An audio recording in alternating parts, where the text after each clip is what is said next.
Bueno, ahora voy a presentarles algunos de los hallazgos principales del estudio y les pido disculpas si hago algunos errores de español.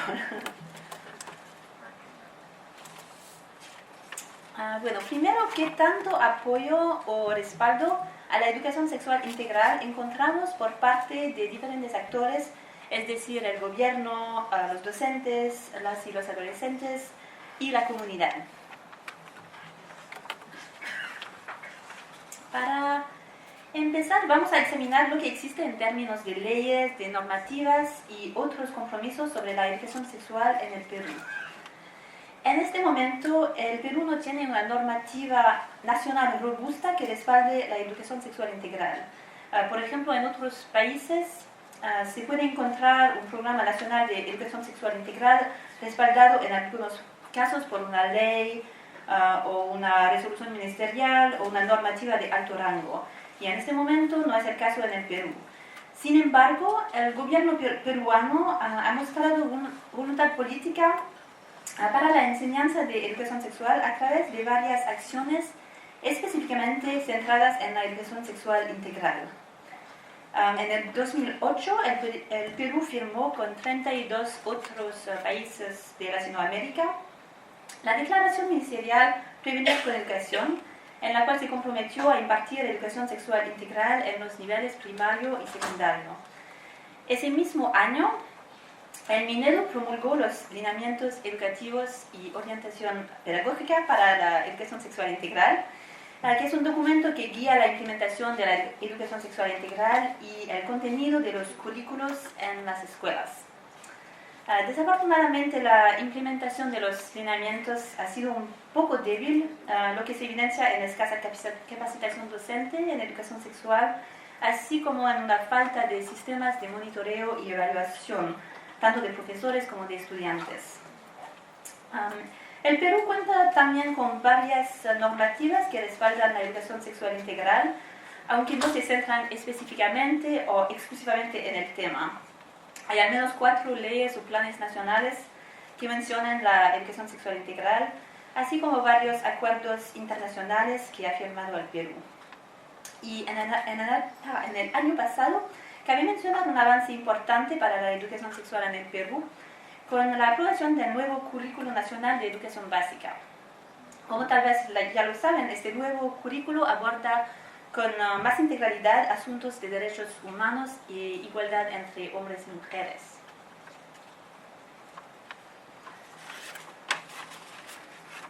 Ahora, ¿qué tanto apoyo da la comunidad educativa a la educación sexual? Cuando preguntamos a los profesores y directores qué tan importante era para ellos la enseñanza de la educación sexual en las escuelas, la respuesta fue casi unánime. Todos los profesores y más del 96% de directores apoyan la enseñanza de la educación sexual en las escuelas. Y eso es verdad en las 3 regiones donde hicimos la encuesta.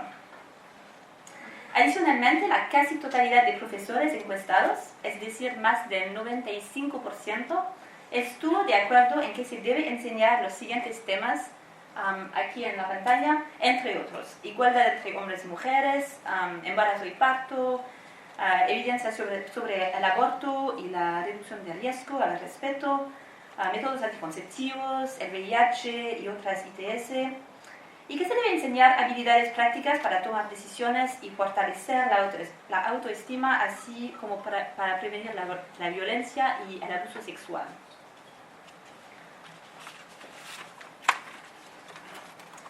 Y cuando indagamos a los estudiantes sobre su opinión acerca de la educación sexual, el apoyo fue muy fuerte también.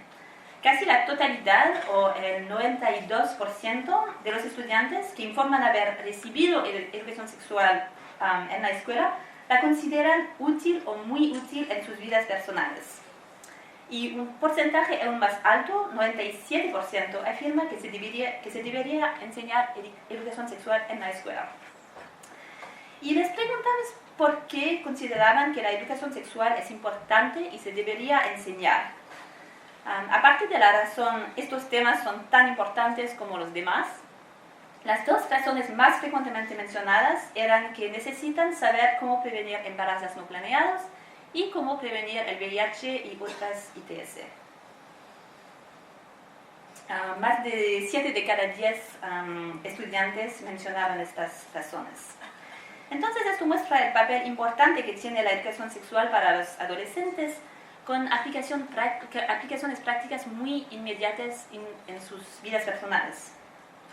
Quiero mencionar que examinamos diferencias por género en los varios indicadores que estamos presentando hoy, pero que no había diferencias significativas entre hombres y mujeres. Entonces, por eso no se presentan los resultados separados por género en esta presentación. Bueno, adicionalmente, cabe destacar que según los estudiantes, los padres también apoyan la educación sexual. El 89% de los alumnos encuestados afirmaron que sus padres estaban de acuerdo con que se enseñe educación sexual en el aula. Y eso es un hallazgo importante, ya que la oposición de los padres es frecuentemente usada por oponentes de la educación sexual como justificación para no impartirla en las escuelas. Y vemos que de hecho esto no corresponde a la realidad. Entonces se evidencia muy claramente el fuerte apoyo a la educación sexual por parte de la comunidad educativa y el papel que juega la educación sexual en preparar a los adolescentes a llevar vidas sexuales y reproductivas saludables y placenteras. Bueno, ahora que hemos descrito lo que existe en términos de normativas y de apoyo a la educación sexual por parte de varios actores, vamos a examinar lo que ocurre realmente en el aula. Por ejemplo, el grado de implementación, lo que aprenden los estudiantes y sus preferencias.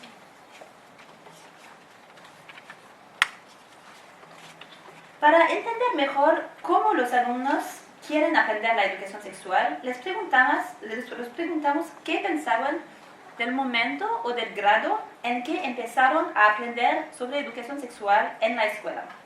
Si el momento estuvo bien, si hubieran querido empezar a aprender antes, o si hubieran querido aprender después. A la izquierda se presenta el grado en que empezaron a aprender. Vemos que la mayoría, o 65% de los estudiantes, comenzó a recibir educación sexual en los primeros 3 años de secundaria, mientras que el 15% empezó en los 2 últimos años de secundaria y solo el 20% empezó en primaria. Para cada grupo se presenta la distribución del momento preferido por los estudiantes y vemos que entre los alumnos que empezaron entre el primer y tercer grado de secundaria, el 26% de ellos hubiera preferido comenzar antes. Y la proporción de estudiantes que hubiera deseado aprender educación sexual antes aumenta a medida que se inicia en años más avanzados. Por ejemplo, entre los estudiantes que comenzaron la educación sexual en los últimos 2 años de secundaria, casi el 40% hubiera preferido comenzar antes. Y aunque no se presenta aquí, esta cifra es aún más alta para Ucayali, donde más de la mitad de los que empezaron la educación sexual en 4º o 5º grado hubieran querido empezar antes. Y cabe anotar que muy pocos alumnos desearon empezar después.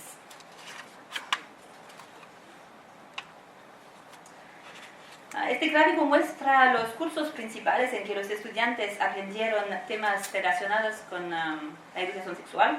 Como ya sabemos, la educación sexual se enseña principalmente en los cursos de persona, familia y relaciones humanas, de tutoría y orientación educativa, y de ciencia, tecnología y ambiente.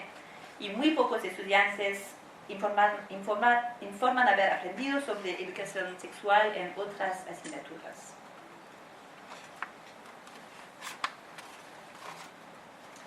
Ahora voy a pasar a la examinación del contenido de educación sexual que se enseña en el aula. Este gráfico muestra la proporción de alumnos que aprendió sobre todos los temas en cada una de 5 grandes categorías que mencionó Carlos antes, que vemos aquí a la izquierda. El total en rojo nos da una idea de qué categorías se abordan con más integralidad y las barras azules muestran diferencias entre los 3 departamentos que encuestamos. Podemos ver que globalmente y en todos los departamentos los estudiantes reportan aprender relativamente integralmente sobre temas de fisiología sexual y reproductiva. Cerca de 60% de estudiantes aprendió sobre todos los temas en esta categoría.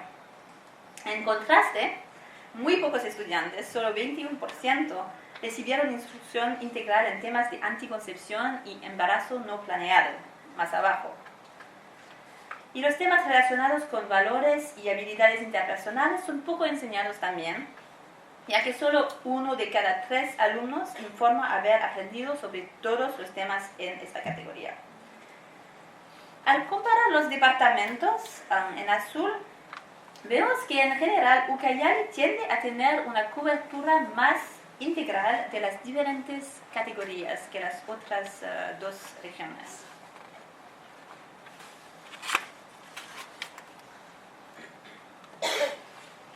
Ahora que hemos visto la cobertura de categorías en general, vamos a examinar en más detalle la cobertura de temas dentro de cada categoría. Este gráfico es un poco repleto, disculpen, pero consideramos que son importantes hallazgos a compartir con ustedes. Se presentan las 5 grandes categorías que vimos en la diapositiva anterior y para cada categoría los temas que la conforman.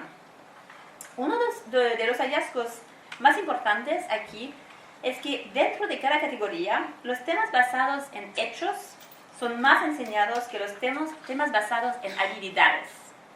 Por ejemplo, dentro de la categoría de VIH e ITS, que es la segunda categoría, el 84% de estudiantes había recibido instrucción sobre los hechos relacionados con VIH e ITS, pero solo la mitad había aprendido dónde conseguir servicios de VIH e ITS. Y eso es una habilidad muy importante para protegerse de estas infecciones. Igualmente, si miramos los temas dentro de la categoría de anticoncepción, que es más abajo, vemos que el 70% de estudiantes aprendió los hechos sobre métodos anticonceptivos, pero solo la mitad recibió instrucción en dónde conseguir o cómo usar estos métodos.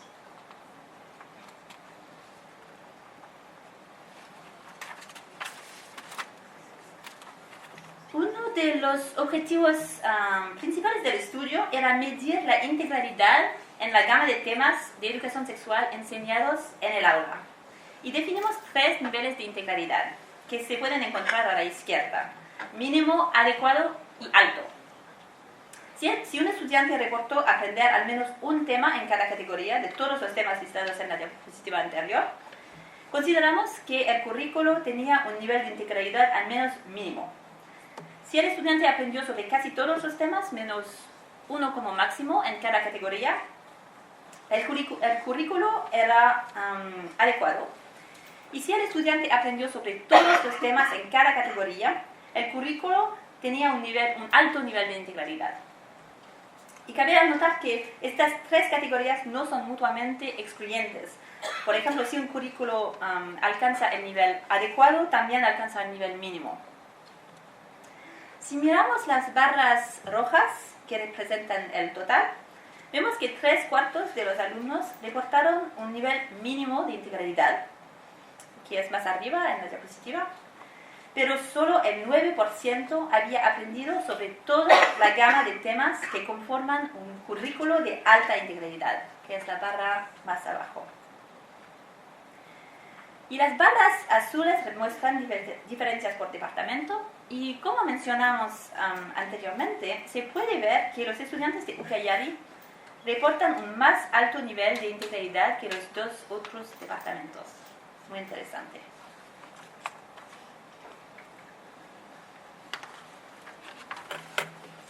Este gráfico presenta los 4 temas principales que los estudiantes desearían aprender más, en rojo, junto con la proporción que aprendió sobre el tema, en azul.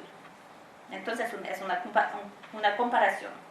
Y se puede ver que los estudiantes están particularmente interesados en obtener más información sobre cómo usar anticonceptivos, ya que solo la mitad recibió esta información en el aula.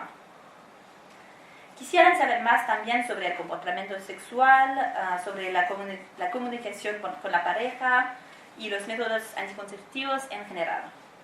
Entonces, aunque se puede ver que ciertos estudiantes, por supuesto, informan haber aprendido sobre estas habilidades, es claro que la enseñanza no logró satisfacer las necesidades de información de los estudiantes, quizás por su falta de integralidad.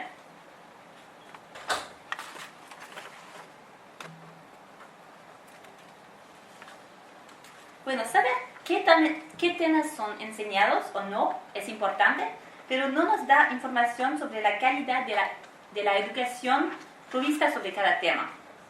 Y para entender mejor la manera en que se enseña la educación sexual, indagamos sobre el contenido específico de algunos de los temas, por ejemplo, los métodos anticonceptivos. Y estos gráficos muestran cómo los profesores enseñan sobre anticonceptivos y más específicamente que enseñan en torno a la eficacia de anticonceptivos para prevenir embarazos y la eficacia de condones para prevenir embarazos y para prevenir ITS o VIH. Aunque la mayoría de profesores enseñaron correctamente que son efectivos, en azul, una proporción no despreciable de docentes, en rojo, impartió información errónea. Es decir, que los anticonceptivos o los condones no son efectivos para prevenir embarazos o ITS.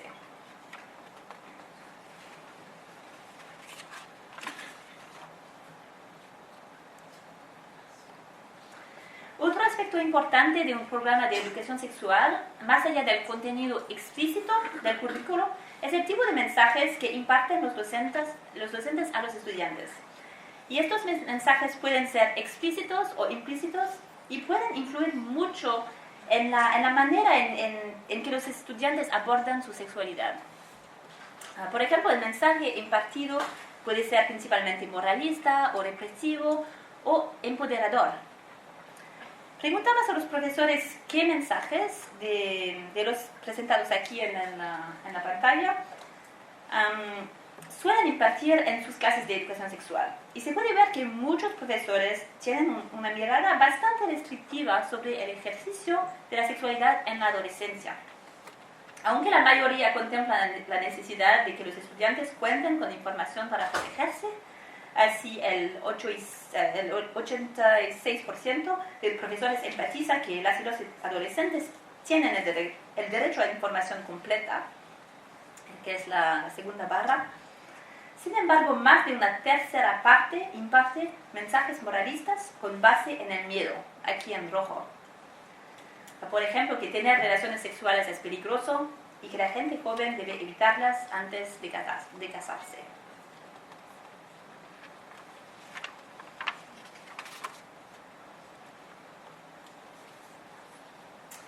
Otra característica importante de un programa de educación sexual exitoso y de alta calidad es el tipo de métodos pedagógicos y actividades usadas en el aula para enseñar educación sexual. Y otros estudios han mostrado que las actividades participativas y creativas son más efectivas en impartir conocimientos y habilidades que las tradicionales charlas y otras actividades más pasivas. Este gráfico muestra la proporción de estudiantes que hicieron actividades tradicionales e interactivas en azul oscuro y la proporción que les gustaría hacer estas actividades en azul claro. Al examinar las barras oscuras, vemos que las actividades más comúnmente realizadas son las actividades tradicionales, como charlas, y que se realizan mucho menos actividades interactivas. En cuanto a las preferencias de los estudiantes, en azul claro, observamos que a muchos estudiantes les gustaría hacer actividades interactivas. Y es interesante notar que, a diferencia de las actividades tradicionales, las actividades interactivas muestran proporciones más altas de estudiantes que preferirían hacer estas actividades comparadas a las proporciones que de hecho realizan estas actividades. Y eso muestra una necesidad insatisfecha para actividades interactivas en el aula.